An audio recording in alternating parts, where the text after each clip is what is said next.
दिनांक 5 फेब्रुवारी म्हणजेच रविवारी महाशिवरात्री आहे। या दिवशी आपण कोणकोणत्या सेवा कराव्या हे आपण बघूया। जर तुमच्या घराजवळ स्वामींचे केंद्र असेल तर आवर्जून केंद्रातील शिवपूजनामध्ये सहभागी व्हावे, कारण सामुदायिक पूजेला खूप महत्त्व असते।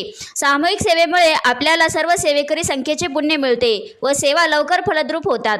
या दिवशी महादेवाच्या मंदिरात जाऊन शिवपूजन करावे। सकाळी लवकर उठून शुचिर्भूत होऊन देवांची पूजा करावी। उपवास धरावा। हा उपवास दुसऱ्या दिवशी सोडायचा असतो। महादेवांना अभिषेक घालावा। अभिषेकामध्ये पंचामृत, बेलाची पाने, तांदूळ, पाणी यांचा वापर करावा। भगवान शंकरांची आवडती फुले बेल, केवडा, कुंद, पांढरी कण्हेर, कोरांटी इत्यादी पैकी जे मिळेल ती फुले महादेवांना अर्पण करावी। आपल्या देवघरात जर महादेवाची पिंड असेल तर या दिवशी आवर्जून पिंडीवर पुढील सेवा घ्यावी व त्याचे तीर्थ घरातील सर्वांनी प्राशन करावे।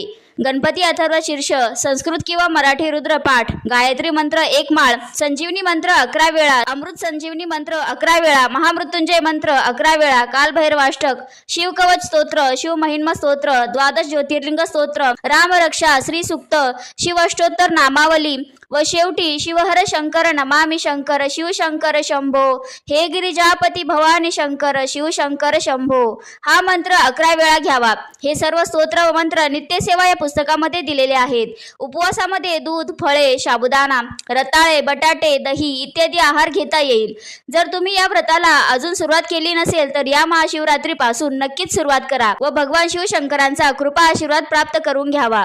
या दिवशी रात्रीच्या शिवपूजनाला जास्त प्राधान्य दिलेलं आहे, तेव्हा शक्य झाल्यास रात्रीचे जागरण करून महादेवांची पूजा नक्कीच करावी व स्वतः याची अनुभूती घ्यावी। श्री स्वामी समर्थ।